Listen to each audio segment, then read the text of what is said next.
कालचा दिवस एवढा हेक्टिक होता की कुठेतरी रिलॅक्समध्ये राहून एन्जॉय करायचं होतं, तर आम्ही माझ्या फ्रेंडच्या घर निवडलं. फ्रेंड्समध्ये मला घ्यायला आले होते.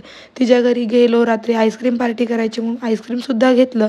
तिच्या घरी गेलो आणि मस्त गप्पा गोष्टी करत आईस्क्रीम खात होते. माझा उपवास होता. मी आईस्क्रीम एन्जॉय करत होते. त्यांचा उपवास नव्हता. त्यांनी नॉनव्हेज खाल्लं. त्यानंतर इथे आम्ही असं तिघीजणी मिळून गप्पा करत होतो. पण आम्ही दोघी बिग बॉस बघतो. बिग बॉसच्या गप्पा चालत होत्या म्हणून ही फालतू बोलत होती, कारण तिला बिग बॉस आवडत नाही.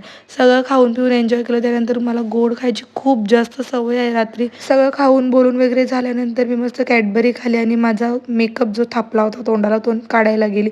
तिच्या बाथरूममध्ये गेली. एवढे सारे प्रोडक्ट, जसं काय प्रोडक्ट्सचं दुकानच आहे. तर मी ते सगळे प्रोडक्ट टेस्ट केले. सर्वात आधी मेकअप रिमूव्ह केला आणि हे फ्लिक्सचं कोणतं तरी सिरम आहे जे मला माहीत पण नव्हतं. मी सहजच अप्लाय केलं आणि मसाज केली त्याला मस्तपैकी. आणि ठरवलं होतं की तिला काही सांगणार नाही, ती व्हिडिओमध्ये बघेलच. पण नंतर माझ्या फेसला अशी थोडीशी इचिंग व्हायला लागली. तर मी तिला जाऊन विचारलं, तेव्हा ती बोलली की ते टॅन रिमूव्हर आहे म्हणून इचिंग होत आहे. त्यानंतर तिचाच फेसवॉश यूज केला आणि असा बघा टॅन रिमूव्हरने खरंच खूप भारी रिझल्ट येत आहे. पूर्ण रात्रभर खूप एन्जॉय केलं, पण सगळ्याच गोष्टी व्हिडिओमध्ये घेता आल्या नाही. तर अशी होती आमची